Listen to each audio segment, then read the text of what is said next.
बिस्मिल्लाहिर्रहमानिर्रहीम। अस्सलाम वालेकुम नाज़रीन, आप यूट्यूब चैनल देख रहे हैं, मैं इमरान खान हूँ। नाज़रीन, मुज़ाकरात के हवाले से क्योंकि जो कौमी कॉन्फ्रेंस बैठी उन्होंने मुज़ाकरात की बात की और उसके ऊपर एक रोला पड़ गया है। इमरान खान साहब की जानिब से मुज़ाकरात का कोई इशारा नहीं है। उन्होंने तो कहा कि स्ट्रीट मूवमेंट शुरू की जाए, लेकिन कौमी कॉन्फ्रेंस के अंदर मुज़ाकरात की बात की गई। ये एक कन्फ्यूजन है। इस पे पहले जो अलीमा खानम ने इंटरव्यू दिया, जो बातचीत उन्होंने की, वो मैं आपके सामने रखता हूँ। फिर इमरान खान साहब ने क्या कहा और कौमी कॉन्फ्रेंस चाहती क्या है, और इस वक्त मुज़ाकरात का कोई माहौल बन सकता है या नहीं बन सकता, क्योंकि इमरान खान का जेल से बाहर आना सबसे बड़ी खबर होगी पाकिस्तान के सियासी मंजरनामे में। पहले आप ये देख लीजिए कि अलीमा खानम ने अभी स्टेटमेंट क्या दिया। उन्होंने कहा जो भी मुज़ाकरात की बात करे वो इमरान खान का साथी नहीं है। किसको इमरान खान ने मुज़ाकरात का कहा है? इमरान खान ने किसी को मुज़ाकरात की इजाज़त नहीं दी। ये इमरान खान की फैमिली आपसे कह रही है कि जो मुज़ाकरात का कहे वो इमरान खान का साथी नहीं है। फिर उन्होंने ये भी कहा कि महमूद खान अचकज़ई ने कभी मुज़ाकरात की बात नहीं की। महमूद खान अचकज़ई क्या बात करते हैं मैं बड़ी अच्छी तरह जानती हूँ। महमूद खान अचकज़ई ने कहा कि तमाम सियासी पार्टियाँ जमहूरियत, रूल ऑफ लॉ और इंसानी हकूक़ के तहफ़्फ़ुज़ पर इकट्ठी हो जाएं। इमरान खान को मैं मना लूँगा, यही इमरान खान चाहते हैं। ये दहशतगर्दी की अदालत के बाद जब अलीमा खानम बात कर रही थी तो उन्होंने ये कहा। फिर अब फर्दर उन्होंने कुछ चीज़ें बताई, लेकिन पहले ज़रा हम रुक जाते हैं मुज़ाकरात वाले मामले पे। उन्होंने कहा जी इमरान खान के अल्फाज मैं दोहरा देती हूँ। इमरान खान ने कहा कि सुहेल अफरीदी को कहो कि खैबर पख्तूनख्वा से स्ट्रीट मूवमेंट की तैयारी पकड़े, यानी खैबर पख्तूनख्वा के अंदर जो स्ट्रीट मूवमेंट है उसकी तैयारी की जाए, शुरू किया जाए। तो एक तो स्ट्रीट मूवमेंट है, उस पर बाद में बात करते हैं, लेकिन पहले मुज़ाकरात पे देखिए। मुज़ाकरात की खबरों में यहाँ कुछ खबरें और भी छपी हैं। दावा ये किया जा रहा है कि इमरान खान साहब तो ये कहते हैं जी कि मुज़ाकरात नहीं करने हुकूमत से अभी, लेकिन साथ ही साथ इमरान खान साहब ने मुज़ाकरात का इख्तियार अल्लामा राजा नासिर अब्बास साहब और महमूद खान अचकज़ई साहब को दिया हुआ है। ये भी एक हकीकत है। और साथ ही साथ जो तहरीक की अनाउंसमेंट है वो भी उन्होंने करनी है बाहर मौजूद होते हुए। तो इमरान खान साहब की पार्टी को मुज़ाकरात के हवाले से कुछ जल्दबाजी करने की ज़रूरत नहीं है, क्योंकि इमरान खान साहब ने अपनी पार्टी को इस मामले से खुद ही बाहर कर दिया है। अब मुज़ाकरात होने किस चीज़ पे हैं, ये है बड़ा सवाल। कौमी कॉन्फ्रेंस में जो लोग मौजूद थे उन्होंने हुज्जत तमाम की। उन्होंने कहा नए इंतखाबात करवा दें और 2024 में जो इंतखाबात हुए उस धांधली के ऊपर इंक्वायरी करवाएं और चीफ इलेक्शन कमिश्नर तब्दील करवा दें। ये तीन चीज़ें तो इस वक्त हुकूमत नहीं होने देगी। देखिए, पीपल्स पार्टी और PMLN को एक ऐसी हुकूमत मिली है जो वो जानते हैं कि कभी भी उनकी नहीं थी। मुफ्त में 25 करोड़ अवाम के ऊपर उनको हुकूमत मिल गई। दुनिया के एक बड़े और ताकतवर मुल्क के ऊपर जो एटमी कुव्वत है उसकी हुकूमत उन्हें बगैर मैंडेट के मिल गई, और उन्हें यह भी पता है कि आइंदा उन्हें मैंडेट मिलना भी नहीं है। लिहाजा वो क्यों इस हुकूमत को ठुकराएंगे अगर उन्होंने इसे कबूल किया है तो। देखिए, अगर वो उसूल पसंद होते तो जिस वक्त ये हुकूमत उन्हें दी जा रही थी वो उस वक्त कह देते जनाब हमें हुकूमत नहीं चाहिए, हम इलेक्शन हार गए हैं। लेकिन उन्होंने हुकूमत को कबूल किया। हुकूमत कबूल करते वक्त उनके दिमाग में ये बात थी कि लोग इसे कबूल नहीं करेंगे, इसके खिलाफ रद्द-ए-अमल भी आएगा। लेकिन उन्हें इस बात का आइडिया था कि उन्होंने कुछ भी करके अब टाइम पूरा करना है। जब तक कि आप जोर ज़बरदस्ती उन्हें नहीं निकालेंगे वो नहीं निकलेंगे। ये पॉलिटिकल स्टेटमेंट है जो बज़ाहिर मुझे लगता है कि आओ बैठो बात करते हैं, आओ इकट्ठे हो जाएं। और देखिए, आइडियल सिचुएशन तो ये है जो ख्वाजा साद रफीक ने भी कहा, कुछ और लोग भी कहते हैं, जितने समझदार जर्नलिस्ट हैं वो ये कहते हैं कि एस्टेब्लिशमेंट को खूंटे से बांधने के लिए या एस्टेब्लिशमेंट को उसके आईनी किरदार के अंदर महदूद करने के लिए ज़रूरी है कि सारे सियासी स्टेक होल्डर इकट्ठे हो जाएं, तो ये काम ज़रा आसानी से हो जाएगा। देखिए, अगर सारे सियासी स्टेक होल्डर इकट्ठे हो जाएं तो एस्टेब्लिशमेंट को बड़े आराम से उसके आईनी किरदार में वापस भेजा जा सकता है। फौज की सियासत में मुदाखलत ख़त्म की जा सकती है। लेकिन अगर ये इकट्ठे नहीं होते तो फिर ये नहीं होगा। फिर इसके लिए अवाम को ताकत का इस्तेमाल करना पड़ेगा, और एक दिन आएगा अवाम ये कर भी लेगी। आज पाकिस्तान तहरीक इंसाफ ने या इमरान खान ने ये झंडा उठाया हुआ है, हो सकता है ये इसी दौर में हो जाए।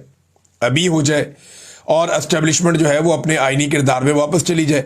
और जाना तो है, एक दिन तो ये होना पड़ेगा, क्योंकि पाकिस्तान ने अगर आगे बढ़ना है तो एस्टेब्लिशमेंट की हरकतों के बगैर पाकिस्तान आगे बढ़ सकता है, वैसे तो पाकिस्तान आगे नहीं बढ़ सकता। अब नादरीन, जो खैबर पख्तूनख्वा में तहरीक के हवाले से बातचीत है, देखिए हुकूमत को भी इस वक्त कोई दिलचस्पी नहीं है, पहले तो ये आप ले लेना। मुज़ाकरात में हुकूमत को भी कोई इस वक्त दिलचस्पी नहीं है। जब तहरीक खड़ी होगी ना, फिर हुकूमत वावेला करेगी, फिर लोग बोलेंगे, फिर बार बार कहेंगे जी मुज़ाकरात क्यों नहीं करते, बातचीत क्यों नहीं करते, सियासी लोगों को आपस में बातचीत करनी चाहिए। अभी हुकूमत ने भी वही वाली रट पकड़ी हुई है जो रट एस्टेब्लिशमेंट ने पकड़ी हुई थी कि जनाब इमरान खान माफ़ी मांगे।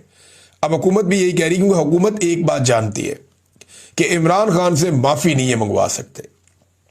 ये उल्टे लटक जाएं, सीधे लटक जाएं, ये जो मर्जी कर लें, ये इमरान खान के पैरों में गिर जाएं, ये इमरान खान से माफ़ी नहीं मंगवा सकते। ज़बरदस्ती तो बिल्कुल नहीं मंगवा सकते, ये करके देख लें। इमरान खान कहता है जी हारता वो है जो हार मान लेता है, ये उसका नज़रिया है, इसके ऊपर वो खड़ा हुआ है, यही उसकी शख्सियत, उसका करैक्टर है। तो ये ऐसा नहीं होगा कि ये कहेंगे कि जी इमरान खान माफ़ी मांग ले और इमरान खान माफ़ी मांग लेगा, ये होगा नहीं।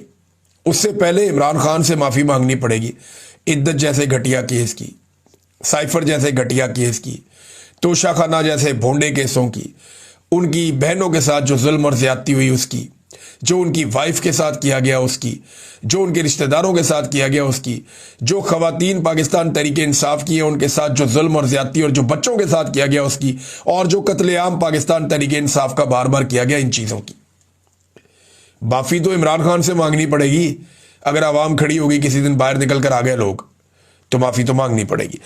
अब तहरीक क्या बन रही है या स्ट्रीट मूवमेंट के लिए, देखिए स्ट्रीट मूवमेंट जलसे जुलूसों से नहीं होगी, ये ऐसे भी नहीं होगी कि एक जगह पे बाहर आ गए वज़ीर आला और लोग इकट्ठे हो गए, उनसे बातचीत हो गई, तो स्ट्रीट मूवमेंट नहीं, ऐसे भी नहीं होगी। छोटे बड़े इकट्ठ हो गए, उनसे भी नहीं होगी। स्ट्रीट मूवमेंट जब ऑर्गेनाइज होती है ना, तो उसका एक तरीक़ाकार होता है। स्ट्रीट मूवमेंट कैसे बनती है, मैं आपको एक मिसाल दे देता हूं कि हर शहर के अंदर, हर हल्के के अंदर बाकायदा काउंटर्स लगते हैं, वहां पे नौजवानों की रजिस्ट्रेशन होती है, बड़े पैमाने पर नौजवानों को शामिल किया जाता है उस मूवमेंट के अंदर।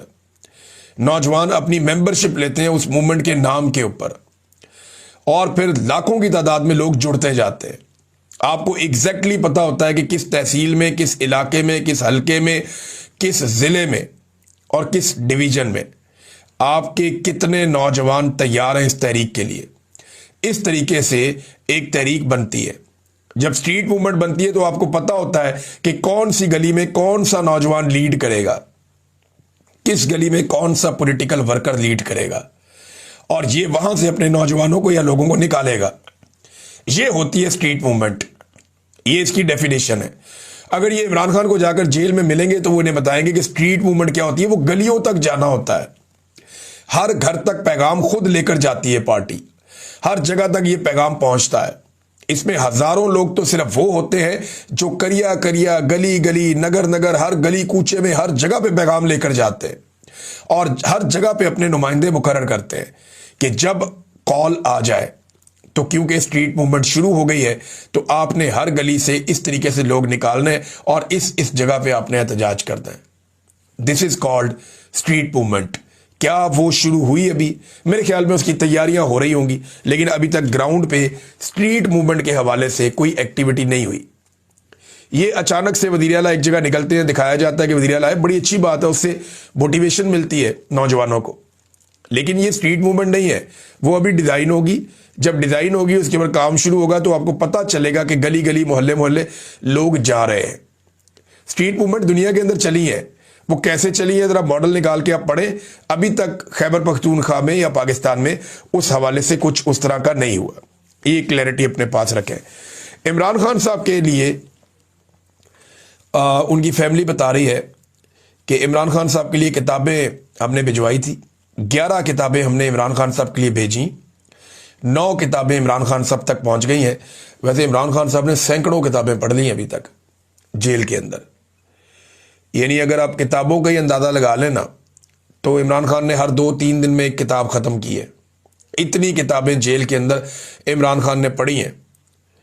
नवाज शरीफ साहब ने 2 किताबें नहीं पढ़ी होंगी जेल में, 2 किताबें, टाइम ही नहीं मिला होगा ना, मुलाकातें ही बहुत थी, लोग आए रहते थे, फैमिली बैठी रहती थी, अपना डॉक्टर बैठा हुआ है, फिजियोथेरेपिस्ट बैठा हुआ है, अपने मुलाजिम बैठे हुए हैं, गपशप लग रही है, कहानियां चल रही हैं, टेलीफोन चल रहे हैं, हर तरह की सहूलत उनके पास है, दिल बहलाने के लिए लोग मौजूद हैं, फिल्में मौजूद हैं।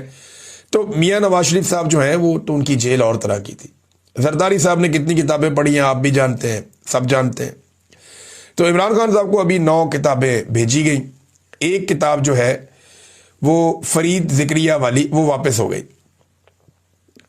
अब वो कहा गया जी जज साहब ने कि वो मैं पढ़ रहा हूं अभी, और एक किताब जो है फ़लस्तीन वाली वो वापस हुई है।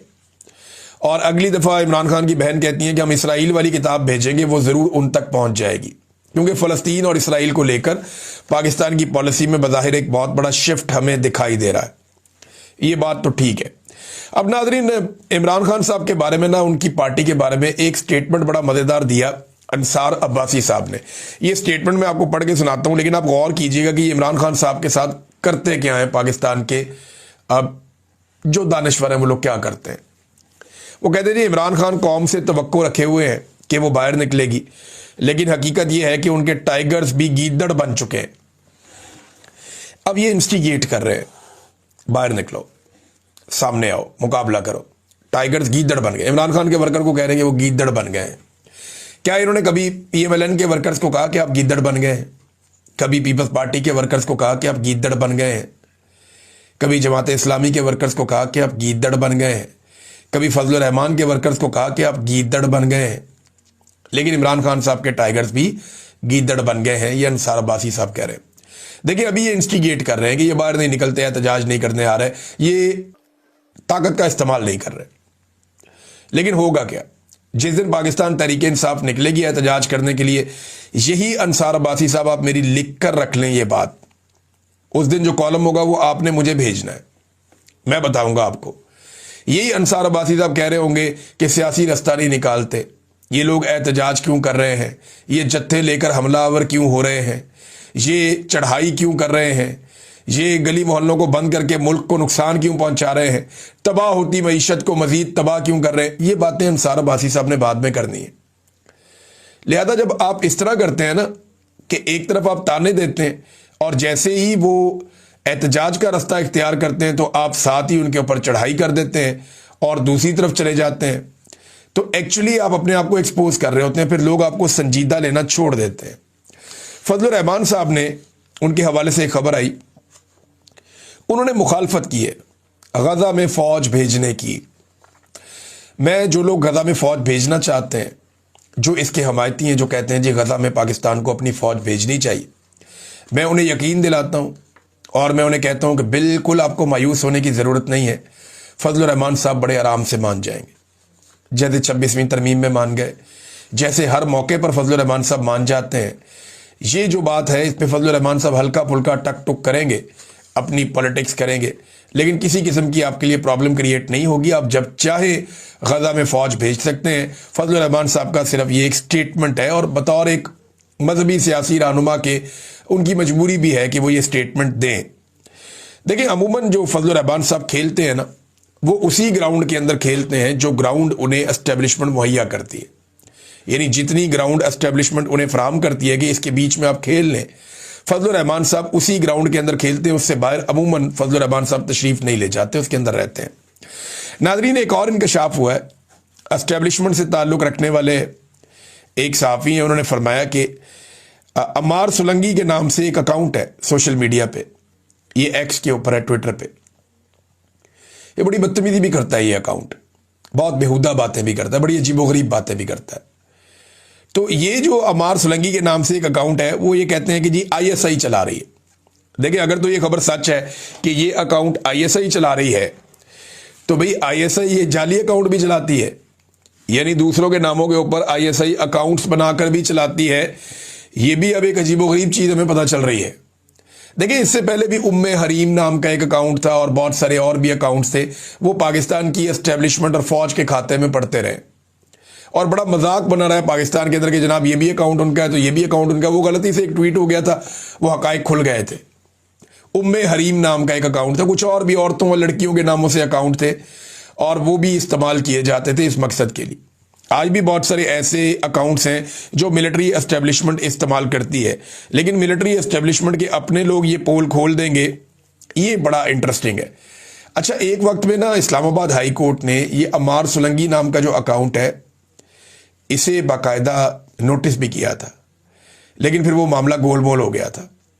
तो ये भी इशारा कुछ जर्नलिस्ट कर रहे हैं कि जनाब ये भी इसीलिए गोलमोल हो गया था कि ये अकाउंट आईएसआई चलाती है।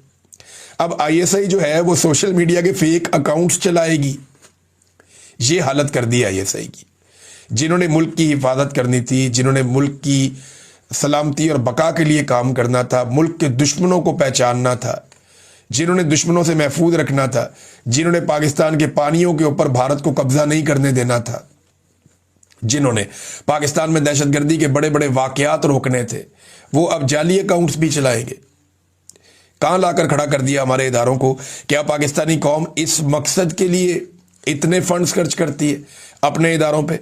नादरीन, एक और डेवलपमेंट हमारे जो जर्नलिस्ट हैं उनके हवाले से, आगा शेख सरवर और राय गुलाम अली साहब, इन दोनों को बड़े लंबे अरसे तक कैद में रखा गया, लगभग 1 महीना हो गया। तो अली इशफाक साहब का एक मरतबा फिर शुक्रिया, उनसे हमने दरख्वास्त की थी कि आप इनका केस लड़िए।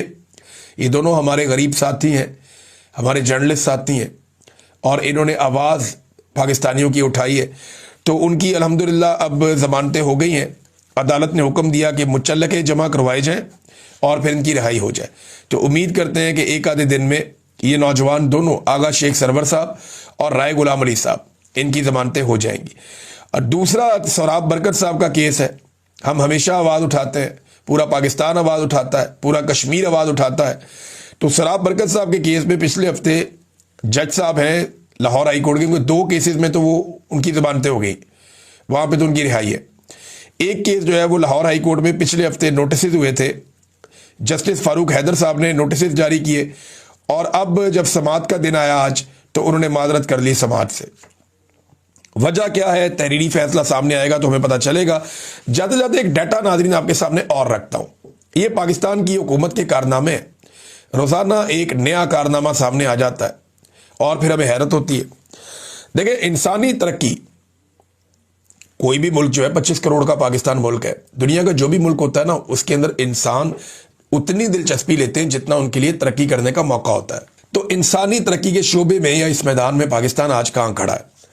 देखिए, ये अक़वाम मुत्तहिदा के इंसानी तरक्की के जो इशारिये HDI, वो क्या कहते हैं? उनके मुताबिक पाकिस्तान की दर्जाबंदी मुसलसल नीचे की जानिब आ रही है। 2020-21 में जब कोरोना वायरस था, उस वक्त पाकिस्तान में इंसानी तरक्की का दर्जा 161वें नंबर पे था। 2023-24 में ये 164वें नंबर पे आ गया और अब जो 2025 चल रहा है, इसमें ये 168वें नंबर पे आ गया। यानी इंसानी तरक्की के शोबे में पाकिस्तान की 7 दर्जे तनज़ली हुई है। बेड़ा गर्क किया इंसानी तरक्की का भी इस हुकूमत ने, और ये मैं नहीं कह रहा, ये अक़वाम मुत्तहिदा का डेटा है। नाज़रीन, एक पाकिस्तान तहरीक इंसाफ ने बड़ा सख्त ट्वीट किया, मैं आपको पढ़ के सुनाता हूं। ये आसिम मुनीर साहब के बारे में है। वोट चोर फील्ड मार्शल लिखा है, नीचे आसिम मुनीर का फोटो है और वो लिखते क्या है? ज़ेदी मरीज एक तो जबरदस्ती इक़्तिदार पर काबिज है, फिर एक जाली असम्बली के जाली अरकान से खुद को जिंदगी भर का इस्तिस्ना भी दिलवा चुका है, अपने आप को खुद ही फील्ड मार्शल और तमाम अफवाज का कमांडर भी करार दिलवा चुका है। लेकिन बुज़दिल इतना है कि इमरान खान की तस्वीर नहीं, एक पैगाम से भी डरता है। स्ट्रीट मूवमेंट की तैयारी पकड़े, ये उनका हैशटैग चल रहा है पाकिस्तान तहरीक इंसाफ का, लेकिन प्रैक्टिकली अभी तक स्ट्रीट मूवमेंट का आगाज नहीं हुआ। अब तक के लिए इतना ही। अपना ख्याल रखिएगा, अपने इस चैनल का भी। अल्लाह हाफिज।